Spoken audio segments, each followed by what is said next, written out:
Olá, todo mundo! Sejam bem-vindos a mais um vídeo do Kabuki TV. Hoje, finalmente, eu retorno com aquele vídeo que a gente faz anualmente aqui no Kabuki TV desde 2020, que é a lista das maiores hypes do ano. Eu amo fazer esse vídeo, leva-se um pouquinho de tempo para poder ele ficar pronto, porque eu faço uma pesquisa um pouco mais aprofundada para poder trazer. Lembrando que esse não é um vídeo de opinião, é um vídeo de pesquisa, quase que um jornalismo que acontece para eu trazer essa lista até vocês. O objetivo é informá-los sobre as movimentações, mas numa vibe mais de retrospectiva do que a maioria dos leitores falaram, leram e debateram nas redes sociais. Então é óbvio, não se esquece de se inscrever aqui no canal e não se esqueça de assistir, caso você tenha alguma curiosidade. Os demais vídeos das maiores hypes do ano vão ficar aqui listados no card. Super importante ser considerado aqui também que às vezes eu não vou trazer para esse vídeo um livro, um título que você sentiu que foi uma hype esse ano, porque às vezes a hype, o ápice dela foi no ano anterior. E se ela aconteceu no ano anterior, ela tava no vídeo anterior e eu não trouxe pra cá, porque eu não repito os livros de um ano pro outro, ok? Só partindo aí desse alerta, que esse é um cuidado que a gente faz, principalmente na hora de pesquisar, de forma que os livros não venham se repetindo por conta de a hype durar mais de um ano, até porque muito dos livros acontece, as hypes perduram mesmo, ok? Alguns aqui começaram ano passado e cheguei a citar como menções honrosas no vídeo do ano passado. Nesse vídeo, eles vão estar listados nas maiores hypes. Já as menções honrosas desse ano são relacionadas a algum movimento específico e temporal, algo que marcou um movimento rápido que começou e logo depois deu uma diminuída e eles estão nas menções honrosas. E claro, para as menções honrosas, eu também trouxe alguns livros que começaram a ter hype agora no segundo semestre e que provavelmente vai encontrar um ápice nos próximos anos, tudo dependendo de como vai acontecer. A gente nunca sabe o que realmente vai fazer sucesso em 2025. Eu não tenho uma bola de cristal, mas existem teorias e estudos de comportamento que podem nos ajudar a sustentar essa teoria. Tô cansado, velho. Valeu. Bem, depois de todos esses avisos, não se esquece de seguir o Kabuki TV nas redes sociais. Tem muitos outros conteúdos de respectiva, tanto no TikTok quanto no Instagram. E claro, o Kabuki Verso, o Telegram do Kabuki, é um canal onde você consegue conversar com outros kabuqueiros, ficar sabendo de promoções, ofertas, sorteios rolam por lá também. Lá é minha central de sorteios, então é muito legal ter um contato com vocês fora das redes sociais, sem depender de algoritmo. Bora pra lista. A lista, ela não tem um ranking, não dá pra fazer ranking, é muito difícil fazer ranking. Não tem como mensurar com exatidão quem fez mais sucesso que o outro, levando em consideração que existe boca a boca, movimentos fora do online, então não dá pra mensurar, mas é óbvio que tem aquelas hypes maiores que eu vou deixando pro final, um pouquinho antes das menções honrosas, mas bora começar. Primeiro que trago pra essa lista é A Serpente e as Asas Feitas de Noite, da Carissa Broadbent. Foi um lançamento que veio meio que fazendo pouco burburinho no início do ano, por incrível que pareça. Muitos criadores literários e booktokers brasileiros estavam gostando do livro e falando dele, mas eu acho que por conta do preço ou de repente alguma outra coisa, isso fez com que ele ficasse um pouco mais tranquilo. As águas não estavam tão agitadas assim quando ele chegou no Brasil. Mas claro, pela qualidade, pela crítica, pela galera ter falado super bem dele, pelo menos a maioria, não posso generalizar aqui, a gente entende que ele foi uma hype muito grande que começou lá no movimento gringo, mas a gente sabe que o ápice dele vai vir no futuro quando as sequências saírem no Brasil, até porque é importante entender que essa é uma série com 2 ou 3 duologias dentro dela. E a série só teve 2 volumes lançados lá fora, mas a Carissa Broadbent já anunciou o 3º volume. Bem, A Serpente e as Asas Feitas de Noite é perfeito para quem gosta de elementos distópicos, de livros com muita ação, que não abre mão nem da magia e nem do romance. Ele acaba sendo uma experiência completa para um público adulto que gosta de fantasia com vampiros e que de repente começou a ler livros muito tempo lá atrás, com Crepúsculo, Diário de Vampiros e coisas mais sobrenaturais. Porque o vampiro é uma criatura mitológica que já traz uma vibe mais sobrenatural do que mágica em si. Só que a Carissa consegue traduzir dentro dessa história uma assinatura de fantasia épica, tanto por conta da mitologia do panteão dos deuses nesse mundo, de como se constrói a sociedade, dividindo aí a convivência com a humanidade e as leis que regem esse universo. Afinal, a gente não tá no nosso mundo aqui. Eu amei esse livro, entrou pra lista de melhores livros do ano, inclusive vai ficar aqui nos cards se eu conseguir, que tem muito vídeo pra linkar, mas eu recomendo recomendo demais pra vocês que gostam de livros mais adultos com romance, mas que foca bastante na ação e no mistério e no enredo do Kejari, que é essa competição centenária que acontece onde a nossa protagonista vai participar pra quem sabe conquistar a imortalidade. Ele é maravilhoso e eu acho que a hype dele vai vir ainda maior no futuro. É óbvio que agora eu vou continuar meio que na vibe de Dark Romance, porque esse roubou espaço. E se tem uma hype do Dark Romance que aconteceu nas redes sociais, foi de O Rei da Terra do Nunca, da Nick Sam Crowley. É Crowley? Não sei falar esse nome. Eu acho lindo essas capas, mas eu não tenho muita vontade de ler. Vixe. Eu acho que é porque esse livro, ele traz uma releitura dark de Peter Pan, que já traz uma história pouco questionável. Afinal, é o mundo dos meninos perdidos. Eles ficam para sempre garotos na Terra do Nunca. Mas eu acho muito legal. É criativo trazer uma releitura assim pro público, certo? E eu acho que a autora teve sim o seu acerto. Muita gente critica. Esse é um livro que divide opiniões, mas é claro que os leitores que gostam acabaram falando muito dele nas redes sociais e se espalhou aos montes. Tem milhões de views, gente. Só no BookTok brasileiro é um verdadeiro sucesso. O livro vendeu muito na Bienal. Isso também é um ponto, um sinal importante que eu trago e que fez com que esse livro entrasse para a lista dos maiores hypes desse ano. O próximo não é um lançamento recente, pelo contrário, a gente está falando de Colleen Hoover. É impossível não trazer Colleen Hoover desde que eu me entendo por gente quando a gente fala de hype. Essa mulher, ela soube não só chegar até o sucesso, mas permanecer nele de muitas formas. E eu tô falando de Velvety. Velvety acabou sendo o livro, inclusive, mais hypado dela esse ano. É claro que tem uma menção honrosa aí, mas Velvety, ele se mostrou muito perpétuo dentro das redes sociais. Eu acho que ele acabou ganhando muitos públicos, né? Tanto o público do romance, que amava ler Colleen Hoover, e um público novo, que já lia thrillers com protagonismo feminino, uma coisa mais suspense, com muito mistério. Acabou ingressando também pra essa grande reunião de fãs de Velvety. Eu sou muito fã de Velvety, eu li ele assim que o livro saiu no Brasil, sou completamente apaixonada. Gente, eu sou team manuscrito, tá? Eu não sou team carta, não. Pra quem leu aí, entende completamente. Não sei, foi o movimento, a ideia do que aconteceu. Coloca aqui nos comentários se você é team carta ou team manuscrito. Importante também trazer adendo aqui de que Velvety teve a sua notícia de adaptação confirmada e vai ser protagonizado pela Anne Hathaway. Importante entender que a protagonista do livro não é a Velvety, é a outra protagonista, que eu esqueci o nome agora. Mas a Velvety é muito importante e talvez pro filme ela vai ser a protagonista, a gente não sabe. Por isso que eles trazem o papel da Anne Hathaway pra Velvety. Vai ser incrível ver Anna Hathaway parada na escada, olhando o marido dela. Vai ser sensacional. Ela é incrível, as feições, a beleza dela é divina. Vai dar muito certo, confie no trabalho da Anne. Enfim, foi inevitável não trazê-lo pra esse vídeo. Vamos falar agora de comédia romântica, nesse caso da Ellie Hazelwood, outro grande nome do romance do pós-pandemia, né? Desde que ela lançou A Hipótese do Amor, ela vem ocupando espaço nos vídeos. Mas não é de A Hipótese do Amor que eu vou falar, não. Eu tô falando de Não é Amor. Esse que saiu aqui no Brasil em julho desse ano, e desde que ele saiu, gente, ele ocupou muito espaço. Inclusive foi um dos livros da Ellie Hazelwood mais vendidos lá no stand da Arqueiro, onde eu trabalhei durante a Bienal. Isso foi uma das motivações, inclusive, pra ele vir pra cá, mas também o número de avaliações da Amazon e também a quantidade de vídeos dele no TikTok. Ele vai contar a história da Rue, e como eu não li o livro, eu vou ler a minha colinha da sinopse. Ela tem uma carreira de sucesso como engenheira da biotecnologia da Klein, que é uma das maiores startups no campo das ciências dos alimentos. Aparentemente vai rolar uma aquisição, uma fusão ali, eu não sei, da Klein, e quem vai comandar esse processo é um homem lindo e irresistível, mas é insuportável também. Aqui o nome dele é Al Kilgore, ele é sócio da Harkness. Ele tem as motivações dele pra querer tomar a empresa no qual a Rue trabalha. Ele sempre consegue o que quer, só que é claro que a Rue acaba se tornando o primeiro grande desafio dele quando ele não consegue parar de pensar nela. O cara que tá acostumado a tomar tudo pra si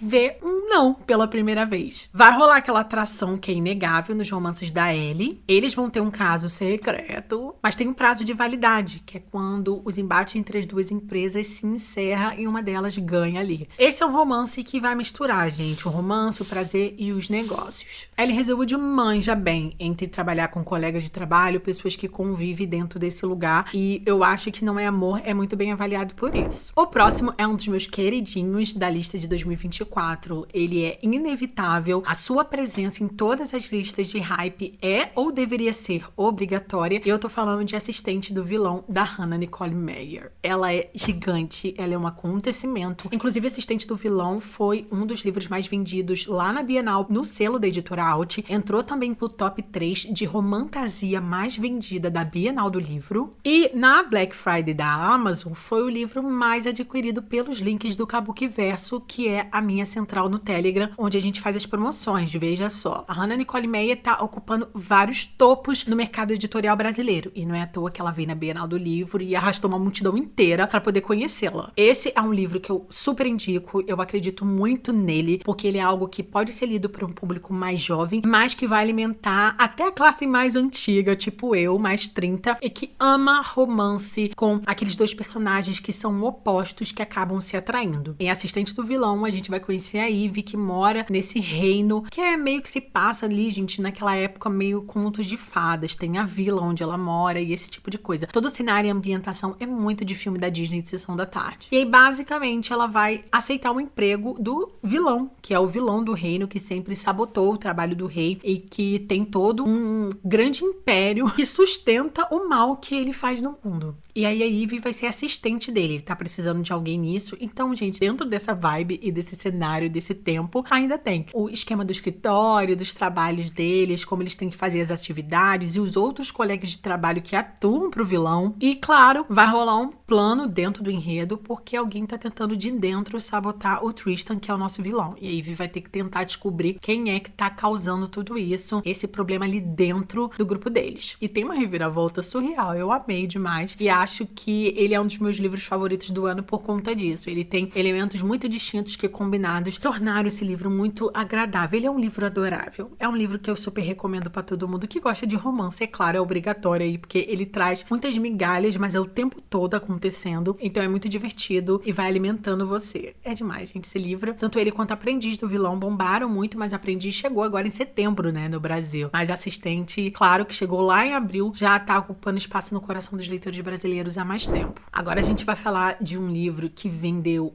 muito no Brasil e que, inclusive, virou uma trend gigante no TikTok, porque os leitores se gravavam chorando, que é Uma Vida Pequena, de Hanya Yanagihara. Não sei falar esse nome da autora, gente. Ele é um livro desafiador, profundamente emocionante para os leitores, que vai falar da história de amor e amizade entre 4 jovens e, claro, o livro acabou sendo candidato ao prêmio Pulitzer, eu não sei falar isso, da literatura lá em 2016, então ele já foi lançado há muito tempo. Aqui no Brasil, ele também chegou nesse mesmo ano, em 2016, pela Record. Mas olha só, conforme o tempo foi passando, eu amo a literatura por conta disso, você não tem como controlar o tempo e o momento em que o livro vai encontrar a sua hype. Embora eu conheça Uma Vida Pequena desde que ele saiu, porque eu já trabalhava no YouTube em 2015, eu vi ele saindo, ocupando espaço, alcançando os leitores, eu sinto que o público foi amadurecendo e crescendo e envelhecendo enquanto ele estava aqui à disposição para ser lido. E aí a gente tem na pequena faculdade de Massachusetts 4 amigos, né, que se mudam para Nova York, estão meio falidos e vão em busca de uma vida melhor, são amparados apenas pelas ambições, vão se apoiando ali pelos desejos um do outro. Esse é um livro trágico, né? Ele é uma tragédia, então a gente vai ver todas as reviravoltas pra chegar até esse triste fim. E, gente, eu tô me preparando pra ler esse livro. Ele vai ter que ser pós-escrita. Quando eu terminar o meu livro, eu vou pra Uma Vida Pequena, porque me parece que é algo que é devastador, é uma experiência de devastação pros leitores. Eu quero muito, mas agora não. Tem que estar preparada psicologicamente, até porque ele tem uma grande lista de gatilhos e temas sensíveis. Então, isso também precisa ser considerado. Esse é um livro que tem um momento certo pra ser lido, inclusive leia com responsabilidade. Mas ele é inevitável, tem que estar nessa lista. Vamos falar de nacional, dessa vez é Uma Família Feliz, do Rafael Montes. Gente, esse livro foi um verdadeiro sucesso desde que ele saiu. Eu acho que ele também tá ligado ao fato de que ele saiu junto com uma adaptação, eu achei isso incrível. Rafael Montes é um mestre do suspense. Absolutamente todos os livros que ele lançou no Brasil fizeram sucesso. E eu li Rafael Montes pela primeira vez em Dias Perfeitos, isso lá em 2015, tem bastante tempo já. E esse é um suspense familiar, que foi o primeiro primeiro suspense familiar que o Rafael Montes fez. Eu acho que o protagonismo feminino no suspense familiar não é meio que inevitável. Eu amo demais. E ele vai trazer essa dinâmica da maternidade, do casamento. E aí a gente vai conhecer a Eva, que tem uma vida aparentemente perfeita, nesse condomínio perfeito. O marido dela é um advogado em ascensão, tem 2 filhas lindas, maravilhosas, talentosas. E ela tem um trabalho de arte reborn, que é um sucesso na internet. Só que aí ela descobre que tá grávida. E aí começam as viravoltas dessa história. Esse livro bombou porque na época que ele foi lançado, as pessoas falavam que ele começava pelo último capítulo. Não sei se vocês lembram disso. Inclusive, vários leitores, eu também, recebi o último capítulo no e-mail. E aí você achava que tava acabando o livro e você falava, não, eu acho que eles mandaram errado e houve um bug. E não, na verdade, era o primeiro capítulo do livro, mas que narrava, começava pelo fim. Gente, tenso demais. Criou-se um verdadeiro movimento no TikTok que carregou uma família feliz gloriosamente para uma das maiores hypes. E eu posso dizer tranquilamente que foi uma das maiores hypes brasileiras que aconteceram por lá durante o ano. Vamos a mais uma hype. Essa é top 6 aqui no vídeo. Então a gente já vai começar a falar um pouquinho dos títulos maiores que bombaram ao longo de 2024. Esse foi lançado aqui no Brasil em julho de 2024, mas a hype dele começou muito antes. Existem livros que a hype vem pronta do mercado gringo, inclusive até porque muitos booktokers e criadores literários brasileiros leem os livros em inglês. Então, isso faz com que a antecipação, já corre solta nas veias, deixando todo mundo ansioso. E eu vou falar de Powerless, da Lauren Roberts. Foi um dos livros que eu li. Eu amei esse livro, gente. Não entrou pra lista de melhores do ano, porque a minha lista tinha 10 a 11 livros, né? Mas eu acho, assim, que Powerless ficou tranquilamente no meu top 20. Ele é agradável de ler. Eu gosto da forma como ele, já no primeiro capítulo, ele te prende muito rápido. Eu acho que isso é um pouco da distopia e das muitas referências que esse livro já carrega, pelo menos eu acho, mas eu gosto da forma como a gente conhece o Kai e a relação dele com a Paidin e como esse romance alimenta a gente, enquanto eles não podem ficar juntos, rola um mini amor proibido. Aqui a gente tá no reino de Elia e a gente tem os notáveis, depois de uma peste que devastou a humanidade, todos aqueles que sobreviveram acabaram adquirindo algumas habilidades. A nossa protagonista é uma comum, uma pessoa que não tem habilidade nenhuma, mas ela tem expertise suficiente para fingir uma habilidade psíquica. E bem, essas pessoas comuns, elas são perseguidas. O rei decretou há um certo tempo que elas deveriam ser banidas. E aí nossa protagonista, que é a Paidin Gray, meio que acaba se tornando ladra por pura necessidade de sobrevivência. Só que aí, um dia, logo no início do livro, ela meio que salva ali a vida do Kai, que é o nosso irmão mais novo do príncipe. Olha isso. Ele é um dos príncipes e tá se preparando aí pra ser o assassino do rei, que no caso é o irmão mais velho dele. E aí ela é convocada para as provas do expurgo. E são provas que apenas notáveis vão competir. E o Kai acaba se tornando um dos oponentes dela. Esse livro tem aquela mistura de elementos rebeldes com conspirações políticas. Os romances começam muito devagarzinho, ao slow burn, mas eu sinto ele intenso, assim, ao longo de toda a história. Desde o momento que os dois personagens, o Kai e a Paidin, se conhecem. O final é devastador.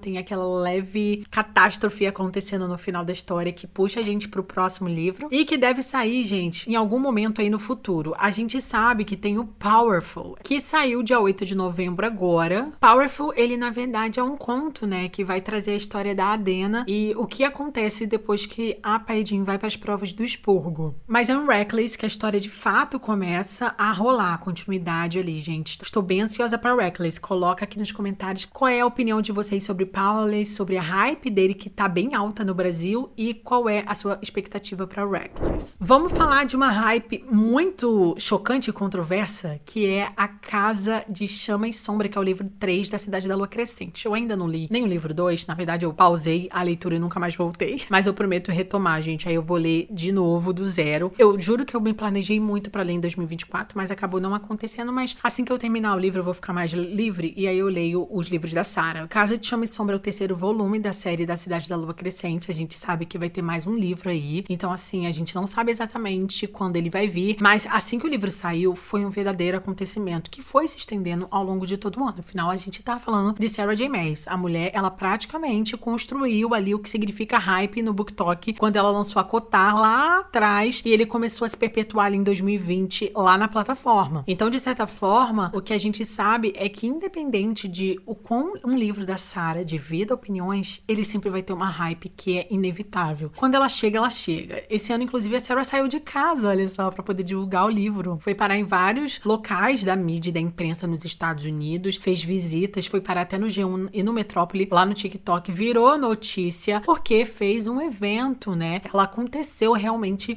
fora das redes sociais e óbvio que só rendeu ainda mais atenção para esse lançamento. Eu sei que muita gente não gosta, ele divide opiniões, mas hype nunca é sobre gostar demais, é só sobre um livro que é muito falado e que faz um sucesso absoluto. Ele vendeu muito bem no Brasil e é claro, para um terceiro livro de uma série que faz parte de um grande multiverso de uma autora, que tem aí 900 páginas, fez muito sucesso. Ele é demais. Agora pro top 4, eu vou falar de Noiva da Ellie Hazelwood. Ela retorna a este vídeo de uma maneira inevitável, através do lançamento de Noiva, né? Noiva é um dos livros mais icônicos desse ano, eu diria, gente. Tem muitos livros que bombaram nas redes sociais, mas de comédia romântica, eu acho que esse é um dos maiores. Isso talvez seja um pouco alimentado pelo fato de que quando a Ellie Hazelwood anunciou Noiva, ela trazia pela primeira vez uma leve romantasia. Ele é uma comédia romântica com criaturas sobrenaturais. Então, ele tem um leve pé no Crepúsculo. Pra quem é leitora de Crepúsculo, vai ter um sentimento de nostalgia enquanto lê, porque a nossa protagonista é uma vampira, que é Misery, que vai ser obrigada a noivar ali, a se juntar com um licano, né, da terra dos licantropos. Isso tudo numa aliança política que é forjada ali, só que eles vão ter que conviver juntos na casa dele, tem tudo ali sob o mesmo teto. Então são muitos os elementos que tornam essa história impossível de largar. Eu amei, inclusive ele tá na lista de menções honrosas da minha lista de melhores leituras do ano. E isso porque eu acredito demais que a Ellie tem um público muito fiel a tudo que ela escreve, né? Ela construiu uma comunicação onde ela realmente é a rainha da comédia romântica, ela é divertida, os livros dela prendem fácil, não tem uma construção de enredo mirabolante, mas ela entendeu a receita de um best-seller e vende demais. E ela sabe escrever personagens, eu gosto muito da construção deles e como eles são ali à beira, a flor da pele. É muito fácil você sentir aquelas emoções ali, a escrita narrativa dela impressiona nessa parte. Então é óbvio que Noiva foi um dos livros, gente, que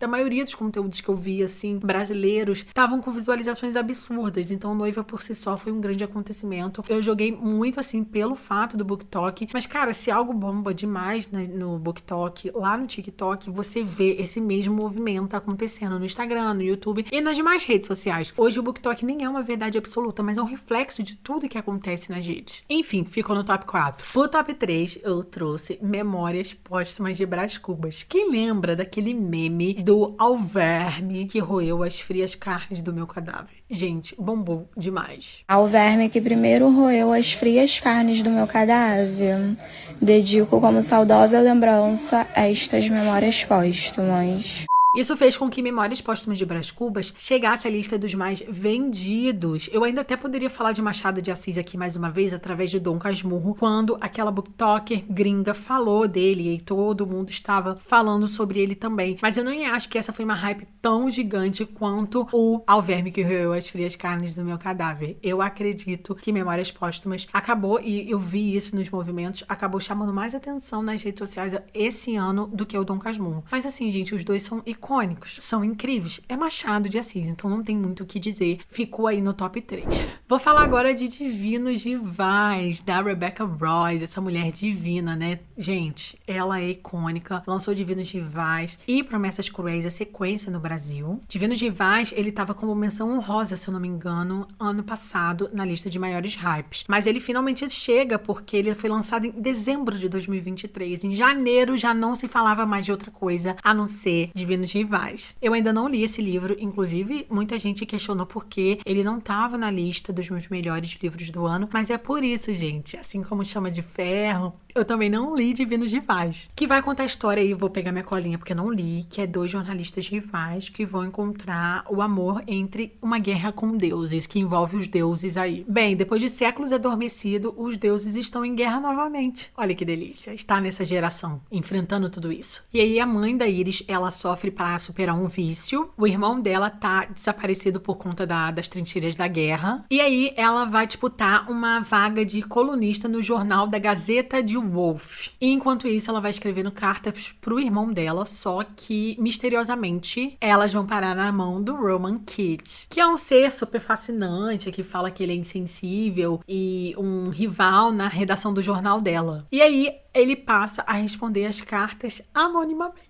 Gente, eu acho isso incrível. E meio que vão criar uma conexão mágica que vai colocar eles à frente da linha de batalha. Gente, meu Deus. Socorro. Ele é uma duologia, Promessas Cruéis, também foi lançado no Brasil. E o Promessas foi lançado no Brasil em abril. Foi uma diferença aí de 3 meses. Eu gosto muito de como a Alt trabalha suas séries. Os livros saem um atrás do outro. É maravilhoso. E os dois fizeram grandes movimentos. Inclusive, o box da duologia, pra quem não conhece, tem um box aqui no Brasil, que é de capa dura. Todo especial, foi um dos produtos mais vendidos também lá na Black pelo link do Kabuki, gente. Então, realmente, assim, Divinos faz muito sucesso. Pro top 1, porque sim, né? O top 3 foi o Memórias Póstumas do Brás Cubas, o 2 foi Divinos Rivais com a sua sequência, e é óbvio, né, gente? Tinha se tornado uma grande hype no passado, mas eu não poderia deixar de falar dele, porque se perpetuou, e aí ampliou, e aí a sequência saiu, que é a Quarta Asa, e Chama de Ferro.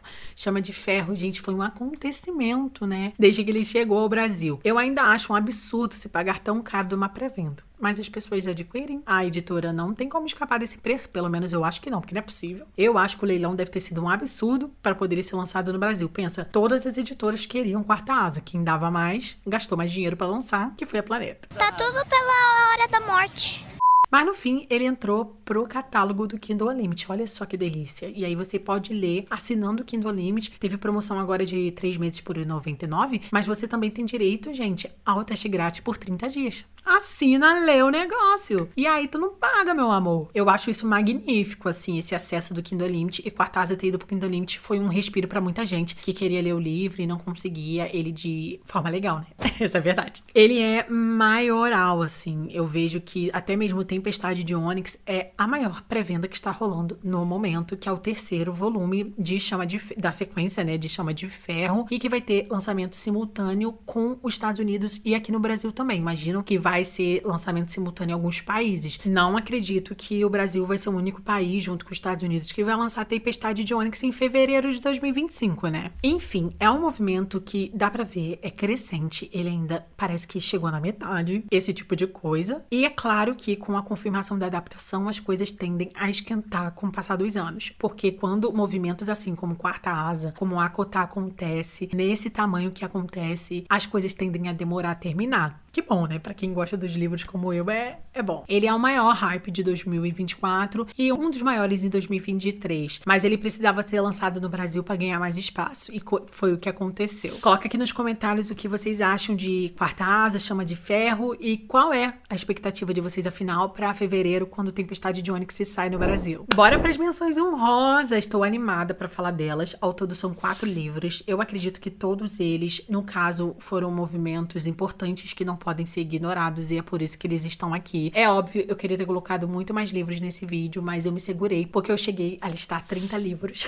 Mas pro vídeo não ficar um verdadeiro documentário de hypes no Brasil, vamos para as 4 menções honrosas. A primeira é A Impostura, da A.F. Kwan. Esse foi um dos livros mais falados, inclusive na Bienal, tá? As pessoas conversavam muito sobre ele, mas ele ainda tá numa visão crescente, eu acredito. Ele vai ter mais barulho. Conforme ele foi embaratando, as avaliações vão aumentando e tudo mais. A R.F. Kwan é a Rebecca Kwan, né? Que lançou aqui no Brasil A Guerra da Papoula e Babel também. Livros de fantasia épica, inclusive uma mulher super bem avaliada lá na gringa. E aí ela traz um thriller sobre o mercado editorial. Que surreal. A gente vai conhecer a June, que é uma mulher branca que vai ocupar e que vai tomar para si o manuscrito da Athena, que morreu num estranho incidente. E aí a June basicamente decide que chegou o momento dela de brilhar e pega o manuscrito para ela e lança como se fosse dela, como se ela tivesse escrito. Esse é um livro com debates de plágio, identidade racial e yellowface. É uma protagonista que não tende a agradar o público, então só por isso eu acho que a história é muito interessante e que vai incomodar todo mundo aí que faz parte do mercado editorial, inclusive os próprios leitores. Já vou seguir falando de Em Rota de Colisão, da Bel Cabra, que chegou no Brasil pela Alt, que inclusive eu li e eu amei. Ele é um grande hype e acredito que conforme a sequência dele for saindo, ele vai também ganhando cada vez mais espaço no Brasil. Inclusive, eu digo que depois ali da Hannah Grace, esse foi o livro de rock que deu uma bombada maior, inclusive, aqui no Brasil. E aí, Em Rota de Colisão, a gente tem a história de uma estudante de psicologia que vai focar num trabalho sobre burnout lote de atletas e que vai acabar se unindo a um atleta de hóquei, que é o capitão do time da faculdade. Só que a nossa protagonista é filha de um técnico de hóquei e ele foi um pai meio ausente, ela teve um daddy issues com ele, então ela não gosta de atletas do hóquei e ela se vê obrigada a ter que lidar com Aiden Crawford. Eu já li o livro há um tempo, então não lembrava o sobrenome dele, que acaba sendo empurrado pra esse projeto com a Summer porque ele meio que tá pagando por uns erros aí que o time dele cometeu e como capitão, ele meio que vai ser punido. Eles vão se envolver nesse projeto de burnout e é interessante que, como ela é uma estudante de psicologia, o Aiden tá passando por uma espécie de estresse sobrecarregado por tudo que ele tem que fazer, eles meio que vão se conectar um pouquinho através disso. Rola junto com isso o desenvolvimento romântico, o drama familiar deles, também a questão do próprio projeto dela, que por si só é uma grande reviravolta na história e deixa a história um pouco mais robusta do que muitos romances de rock que tem vindo um pouco mais rasos, tá? Então ele foca um pouco mais em elementos de carreira, esse projeto e o próprio psicológico dos protagonistas. Foi um dos meus favoritos e não é à toa que tá aqui nessa lista, mas a sua hype realmente merece pelo menos uma menção honrosa aqui nesse vídeo. A outra menção honrosa, na verdade, já foi uma grande hype, mas eu não podia deixar de falar porque veio uma adaptação que trouxe ele de novo. Embora eu não sei se ele realmente deixou os holofotes, mas veio, sabe, bombou. Trouxe mais material pra falar dele, que é Assim que Acaba, da Colleen Hoover. Eu particularmente amei o filme, eu sei que tem gente que não gostou, mas eu vejo que as avaliações na sua maioria são positivas. Também entendo as reviravoltas e as problemáticas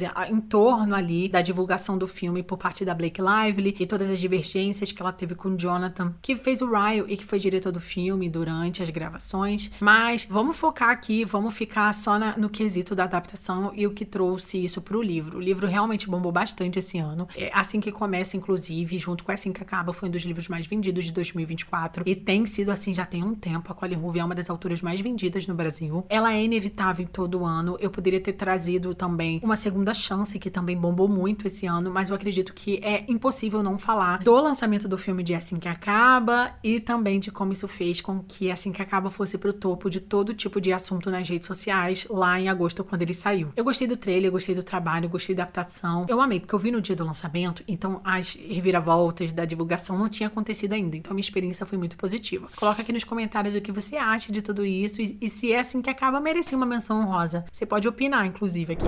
E o último do vídeo é uma menção honrosa, mas que poderia, inclusive, entrar na lista de maiores hypes, mas eu acredito muito ainda no potencial dele maior em ano que vem, que é O Beijo da Neve, da Babi A7, mais um nacional aí na lista. O Beijo da Neve, gente, ele foi tão famoso que foi um dos romances nacionais mais vendidos lá no stand da Record. Inclusive, muita gente não sabe que ele é nacional, que a Babi é brasileira, que ela é nossa, que ela escreve romances há mais de 10 anos. E O Beijo da Neve bombou demais. A Babi sempre escreveu romances com protagonistas que envolviam uma atividade esportiva, né? Pensa em quanto tempo existe Senhorita Aurora, por exemplo. Inclusive, ela lançou agora Sapatilhas de Gelo, que eu acredito demais nele também. Acho linda a capa, o título, a dinâmica do enredo, a sinopse chama muita atenção. Afinal, uma bailarina junto com um jogador de hóquei. Mas O Beijo da Neve é incrível, ele passou por várias reimpressões, vendeu muito, tem muitas avaliações no Brasil. E ele já tem quase 5.000 avaliações na Amazon, gente. E imagina quando ele entrar no Kindle Unlimited. Vai ser surreal. Vai ser lindo de ver acontecer. E coloca aqui nos comentários, óbvio, se você já leu ele ou não. E, por favor, se você não leu, coloque ele na sua lista. É obrigatório todo mundo que lê romance ler O Beijo da Neve. Bem, amores, é isso. Olha, terminamos, finalmente. Depois da câmera de ligar 3 vezes.